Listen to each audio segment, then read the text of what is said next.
Hey Joao, welcome to ProdCamp Podcast. We are happy to have you today, Joao. It's a pleasure talking to you. And yeah, thanks for the invite. Great to have you today. We will be talking about a topic that is pretty important right now in the B2B space that has been rising in the last years. I'm talking about communities, and you are the founder of Product Weekend. It's a product manager community. You started it, I think, a couple of years ago, and hmm it's growing significantly in the past year. So you will tell us about that, and we will see how you managed to build this community, what it delivers for product managers. And I will let you present yourself because you will do it better than me. Sure. So, João Moita, or people call me Moita, it's easier to pronounce also. And yeah, I'm from Lisbon, Portugal. I started working as a product manager not that long ago. And what I noticed was that I was lacking support within the company and feeling strong feelings of imposter syndrome, lacking like mentorship and not knowing exactly what to do as a junior product manager in that case. So I started reaching out to people outside, and as I started doing so, I realized, first of all, it helped me a lot, unlock some of the challenges, and also I realized other people were feeling the same. So yeah, I had some experience organizing events. I was part of a students organization where I was part of the international management, where I organized dozens of events around Europe. And I was like, okay, I know how to organize events. I know this is a pain, and I know there are people like me. So I'll just give it a shot, get it together, get a group of people interested in the same topic in the same room during a weekend to share ideas. And yeah, I didn't have a lot of expectations or risks, to be honest, in that first edition, but it turned out to work really well. The feedback was amazing. We managed to get some of the most influential people in the Portuguese product ecosystem. And yeah, from there, I just kept on doing it. In the meantime, last year, I decided to quit my full-time job to focus on growing it further. And since then, we've organized Product Weekend in Lisbon, Porto, Berlin, Barcelona, Zurich, London, and Belgrade this month. So yeah, we're growing it and reaching more and more product managers. And the feedback has been really amazing about the environment that we create, that it's characterized by a lot of psychological safety of people being able to open up and really share what's going on and what are the real challenges that they are facing, and not just remain on superficial level problems, but actually go deep into the things that are getting in the way of their success as PMs. So yeah, that's what we've been building. Awesome. That's really great. Thank you for giving us more context. So you said that the challenges you have faced as a junior PM were leading you to build this community and to have the idea of this community. Can you be a bit more specific? What are the biggest challenge you faced when starting Mhm. product like you needed, let's say, for product management and to create a product Yeah, weekend? no, that's a great question. And I mean, I think I always had the passion for getting people together and for building community and helping people learn with each other, that I have put in practice in that students organization I was mentioning. But what I saw when I started as a junior product manager, I first started like reading all the books, listening to all the podcasts, trying to get as much information as possible about what product management is. And I was getting these contradictory signals and all these messy takes of people saying this is the way or that is the way, and that people don't know what they're talking about, or we know what we're talking about. And it was difficult for me to grasp what was actually the right way of doing product. And I think the biggest realization was that product management is different in every company that you go to, and it's normal, it's okay to be that way. You don't need to be the same as that big company that's doing product management in that specific way. It probably will fail if you do it exactly the same in your company. So it's a matter of understanding what works and what doesn't for your specific situation.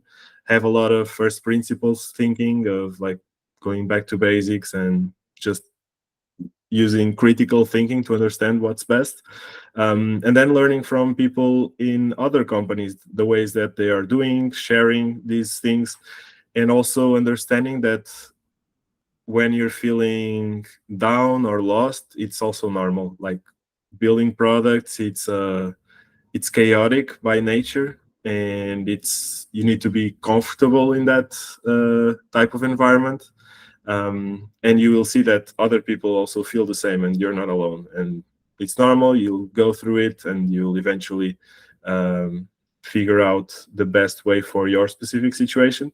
And with Product Weekend, the fact that people are really, first of all, very passionate about the topic, it's a key differentiator. Like no one ends up in Product Weekend by accident. Like you actually need to purchase a ticket and go there and spend a full weekend there. So if you go there, you're really interested in sharing and learning about this. So the group learning is very strong.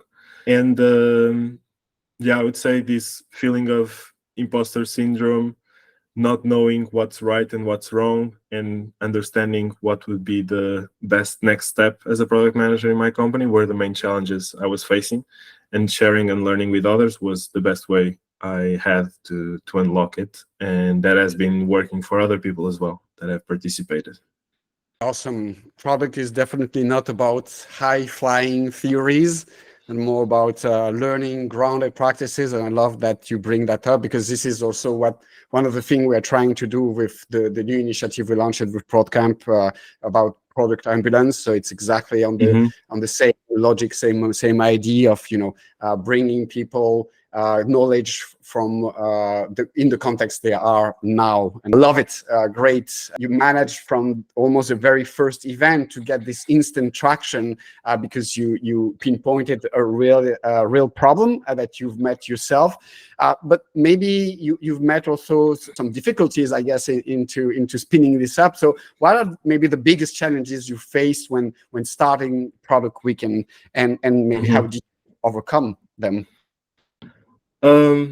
I usually joke, well, not necessarily joke, kind of joking but not really joking, that we have instant product market fit when we started, that we had people that were willing to pay for this, that got value out of it, and that came back for a second edition. But yeah, definitely we had some challenges, and maybe the first ones was acquiring people and showing them the value of the event without them having experienced it yet, especially in that first edition where it didn't have like testimonials or people that could attest to the value of the event. Also, like that first edition, the ticket price was much lower, so it was almost a no-brainer to go. Like even if you just go for the food, it would still be worth it. But yeah, having people interested in coming to the event when we were not known, it was quite challenging. So we had a lot of cold reach out on LinkedIn to get people interested, to share, like basically like, hey, we're organizing this is the concept, here is a page, what do you think about it? Do you think it would be interesting? And first of all, starting to get that feedback and start getting them interested in it. And that was part of what we did to acquire the people for the first edition. And also it was challenging because at that time I was working full time, so managing these two things was a balancing act. And then the big challenge came when we wanted to scale, and we got until last year all the events were in Lisbon, but I was getting organic demand to organize it in other places. Like I was having people coming from other cities to Lisbon to participate. And also, especially from other cities in Portugal, people were saying, why don't you organize it in Porto? Like, there's nothing going on here, and we love to have it. So I had a lot of people asking for me to organize something there. I just didn't have the bandwidth to do it while I was working full time. So yeah, that moment of deciding on going all in on this was a challenging moment that I had to make a decision. And initially it was not not thinking of doing it as a for-profit business, like it was a challenge that I was facing. I saw that other people were facing. It was a bit selfish in a way that I had this challenge and I was trying to solve it for myself. And yeah, of course, I noticed that there were other people that were feeling the same. So I wanted to solve that problem and was very intrinsically motivated to solve it. And at that point, I had to make a decision on, okay, if I'm going full time, I need to make a profit out of every event, and I need to increase the profits to be able to pay my bills and whatever. And yeah, I also need to see if there's a market for it. So it was the challenge of understanding the potential of the market and where I could go. And yeah, it was a bit of a leap of faith, but also controlled risk, I would say. It's like worst case scenario, I would get another job somewhere else. But yeah, so far it's going, it's working. We're not a unicorn yet, but at least we're managing to pay the bill. So and keep adding value. That's the most important part, that we're proving the concept in new cities, proving the concept, also adding more value to the people that are already coming to the event, like keeping them connected in our community, showing them job opportunities, putting them in touch with mentors, with potential coaches, peers, employees, like developing the product community has been a very rewarding experience despite the challenges. Three main challenges I noted start with prospecting, getting people to know about what you was doing, and giving them the feel of the value you could give through that, which you gained and you managed through your own experience, because I guess that you managed to find the right word, because also you were going through this.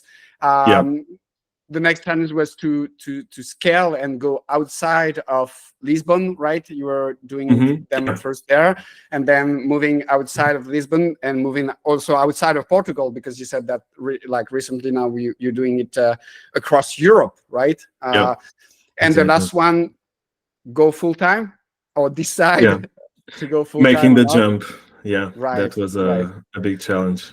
But the fact that you already started to kind of get your feet on the ground and give value to people and get them to pay for the event from day one also facilitated this. 100%. So I think two things you mentioned made it much easier, and I think it's there are two good things to have in mind or to try to explore when you're bootstrapping or starting something on your own.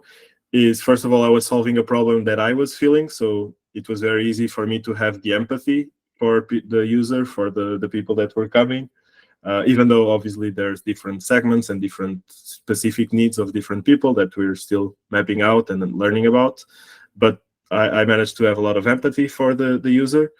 And the second one was that I was doing it like on the side and charging money from day one. So I was getting the proof that it has some potential and was getting paid for what I was doing, even though, of course, in the beginning, the money was not paying the hours I was putting in.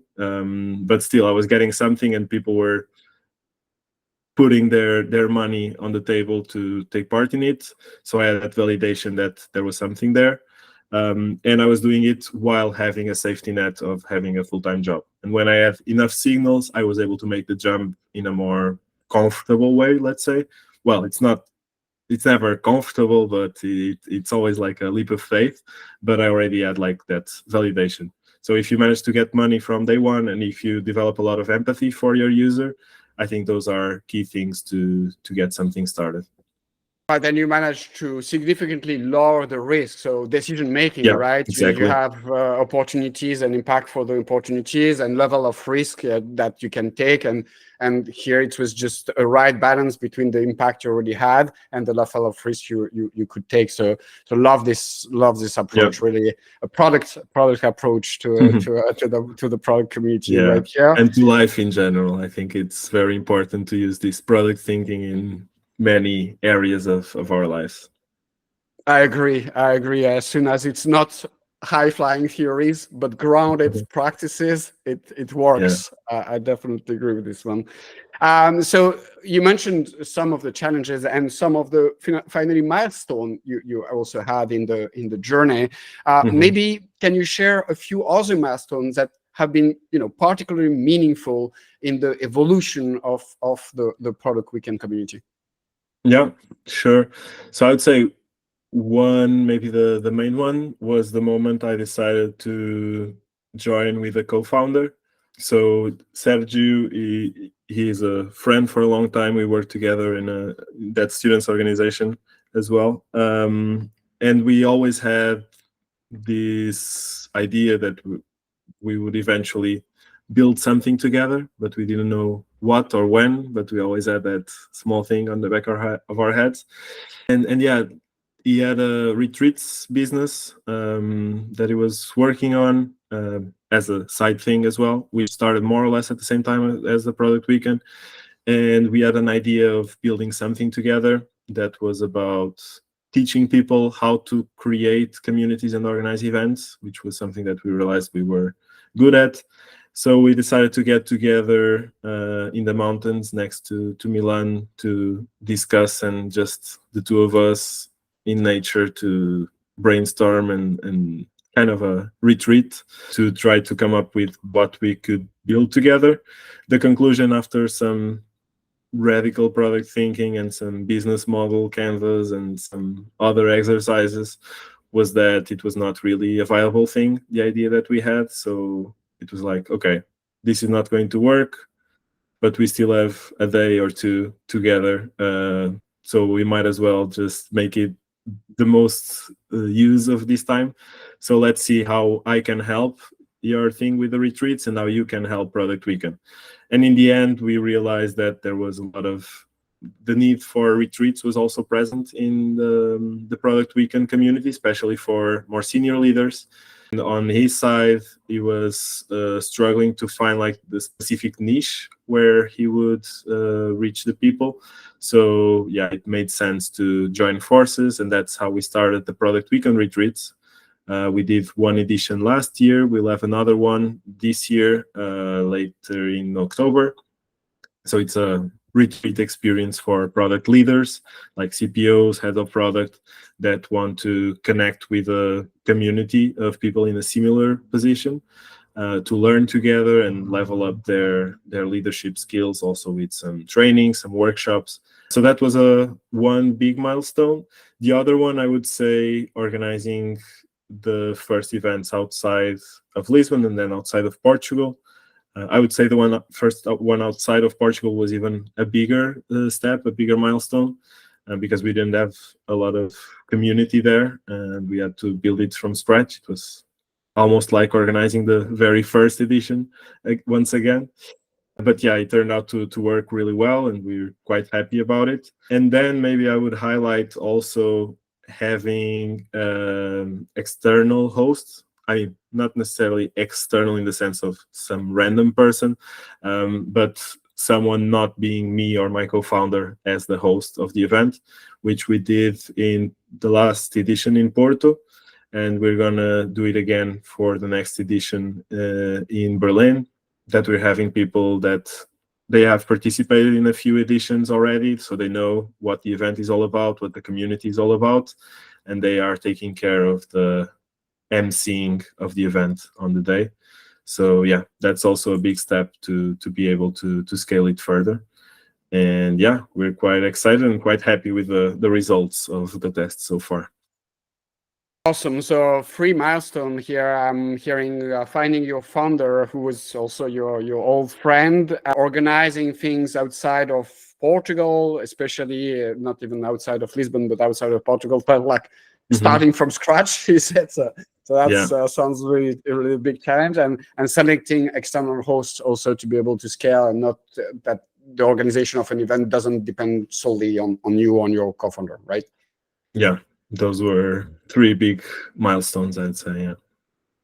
Great. And so earlier you were talking about one of the challenge you had, and it was about starting prospecting, and you mentioned LinkedIn as I guess one of your main channel. Is it still one of your main channel today? And what strategies have you found most effective in engaging and growing this product weekend community?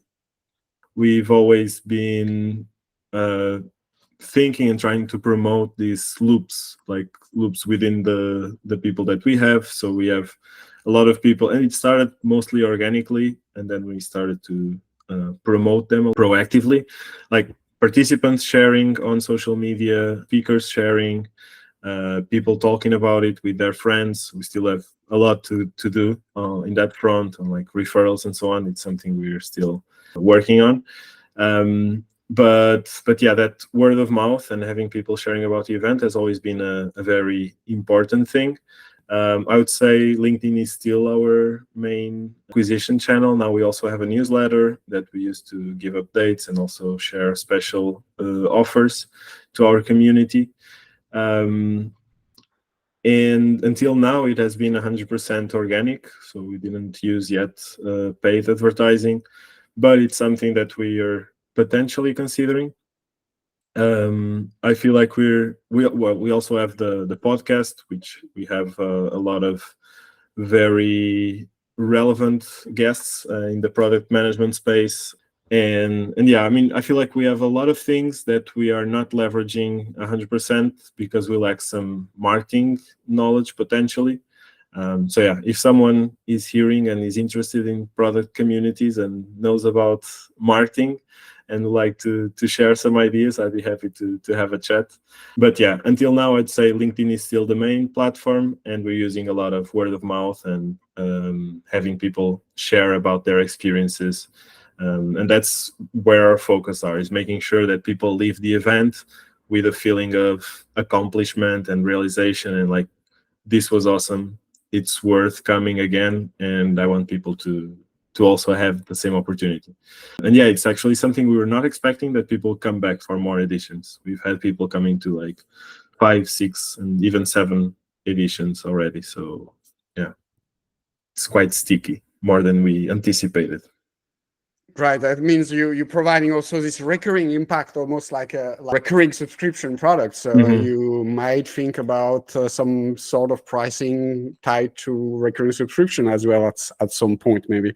Yeah, that's definitely a possibility. Actually, now we are launching a platform for past participants. We'll be slowly launching it, not to everyone at the same time, but basically a place where people can go back to the events that they already attended, to see like the speakers, to get access to the photos, the slides, everything in one place.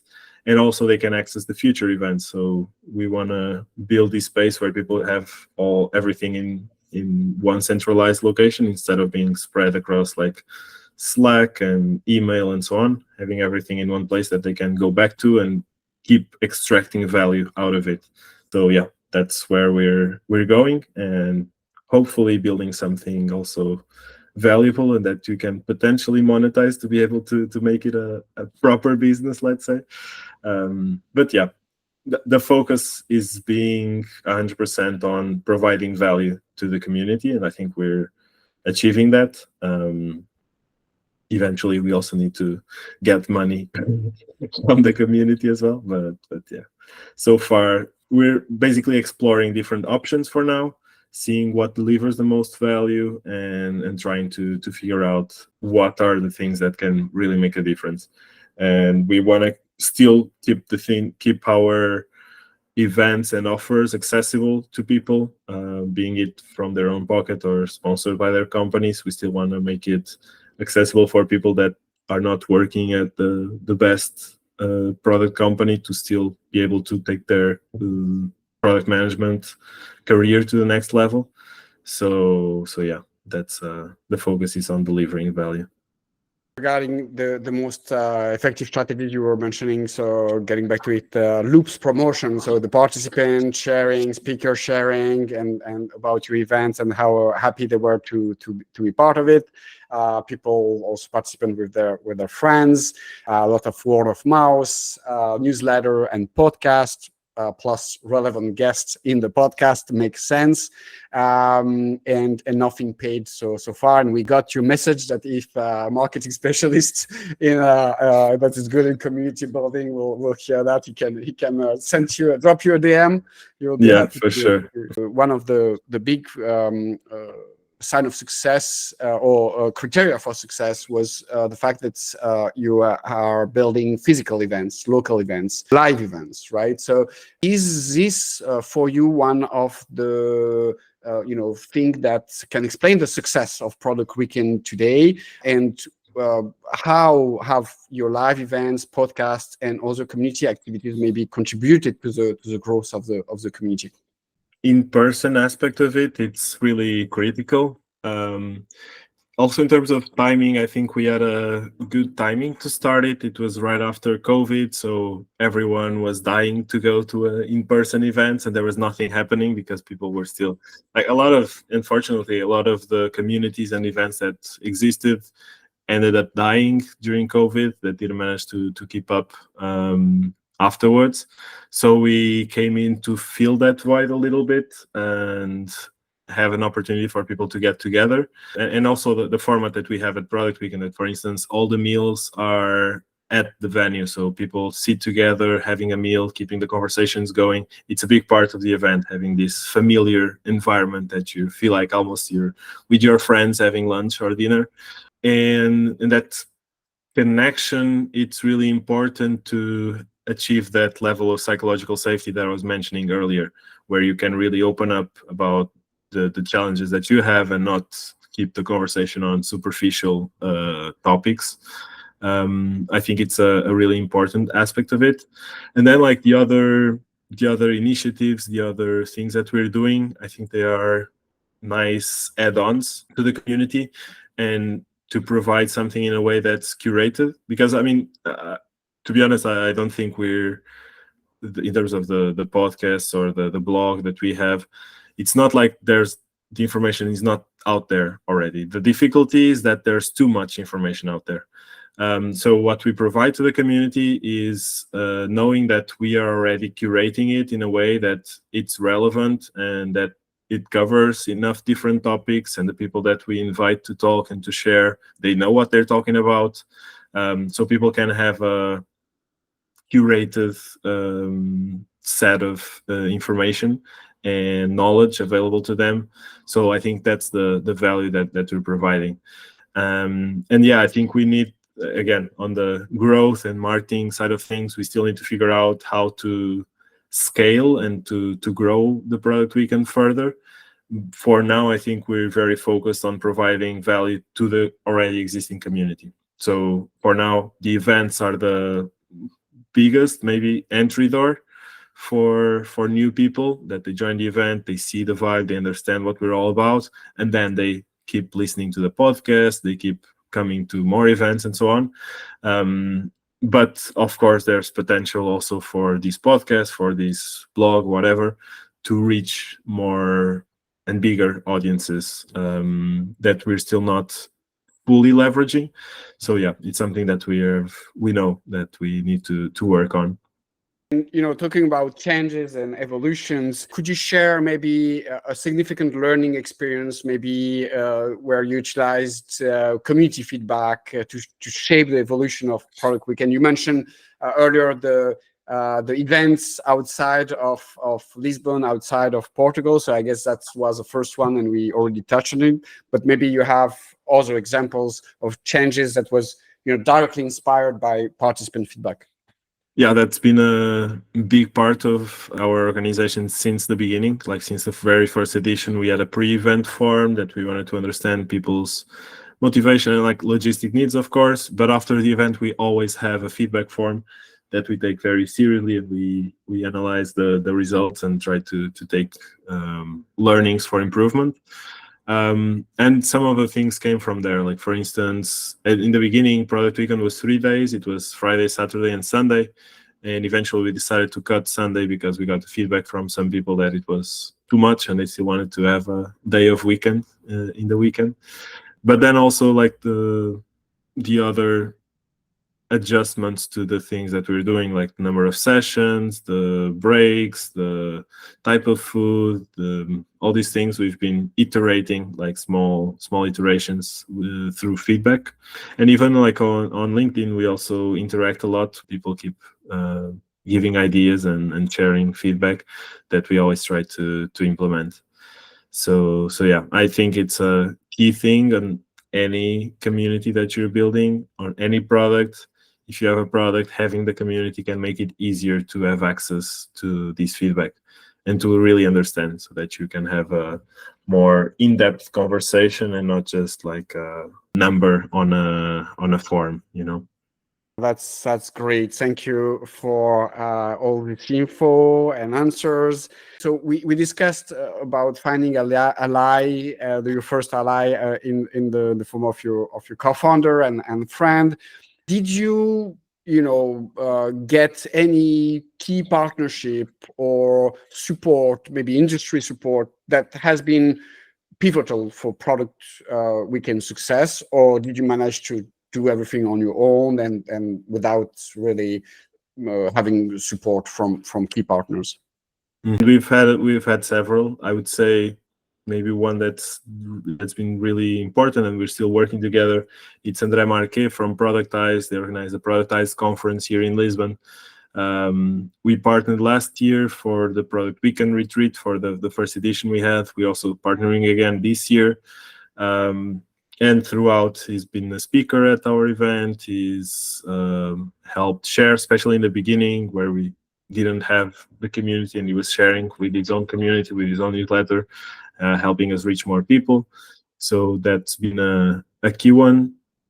Also, 1 Month PM, we've been working together for a while, and also the Imposter PM.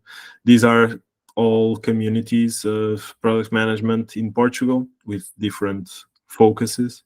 So like Imposter PM is more online chats and sessions. 1 Month PM is more courses. Productize is a conference. Product Weekend is the online events. So yeah, we've all been working together since the beginning to help each other to reach more people. Yeah, it's been going great. Outside of the Portuguese ecosystem, we've had amazing speakers. I mean, there are too many to name them all, but I maybe highlight Radhika Dutt, that she's the author of Radical Product Thinking, and she's worked together with us on the retreat both last year and also working for this year. But yeah, there's dozens more product leaders that have participated in Product Weekend events. Actually, the other day I noticed we already had like 100 or close to 100 product leaders that we've collaborated with. So yeah, shout out and big thanks to everyone that has supported our growth so far. You build a community with all the people. Community builds communities. That's great. So thank you, João, for all this information. We understood a bit better the context of Product Weekend, what it does, where it comes from. Now looking ahead, what is and you shared a bit already about what the next step are, but maybe something more about your inspiration and vision for the next phase of Product Weekend. Are there new initiatives or expansions you are particularly excited about? Yeah, 100%. So I already shared a little bit. So now the idea is that we organize Product Weekend in these different cities. We're already organizing in some of them. We want to still go to some more cities. But essentially, let's say until next year that we are present in 10, 15 different cities, and we have a regular cadence in each of them. Then there's the retreat that we're also putting a lot of focus on, and we want to deliver something that's exceptional for product leaders and that they talk about, and that it's a reference for anyone that wants to level up their leadership in product management. And then we are also working a lot on training and specifically in the topic of psychological safety for product teams. We're developing a framework, so we're also starting to deliver this in the form of workshop or trainings, but also working with universities, launching some courses. And for the community specifically, our goal is to have this platform where people can go as a kind of one-stop shop for anything related to product management. So they can go there, they can access their previous events, they can also access future events, and eventually there's also content from other people, from our partners, from other relevant speakers and practitioners, mostly in product management, that they can learn from, all in one place without the hustle or the fear, the FOMO of missing out on whatever is out there. I mean, again, as I mentioned before, there's too much out there. The difficulty is understanding what's really relevant, and we want to have that for people. Like, this is what you need, and you can find it here, so it's much easier. And you can find different types of formats and different types of offers. So in terms of vision, that's where we want to go. Love it. Lot of things coming next. Expand geographically, have regular cadences for your expansion, build and develop more this second product, can I call it like this, for this retreat for product leaders that you want to power up. This third product, maybe, if I call it like this, training and workshop for companies, right? And this a platform to centralize information and content for your members. So a lot of things for the future, and we wish you best of luck for you personally and for the growth of Product Weekend. I know that feedback from participants is always crazy, like they love it. And thank you for giving a hint on how you got there. The difficulties you've met, the challenges and the wins you've got along the way. Thank you, João. Yeah. Thanks for having me. It was a pleasure sharing. And yeah, if anyone wants to know more, it's easy to find theproductweekend.com or also on LinkedIn. Feel free to drop me a text and I'll be happy to guide you on the product management journey. So yeah, Mate, thank you so much for having me. It was a pleasure. Thank you, João. Thank you. Bye.